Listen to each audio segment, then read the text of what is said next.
Good morning, Racks. Today is Tuesday, June 2nd. Today's National Leave the Office Early Day.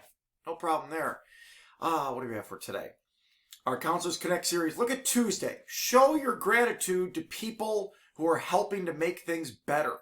You know, and we had some Racks people do this as well. Thousands helped to clean up things on Sunday. Be grateful for that, for helping to make things better in a bad situation.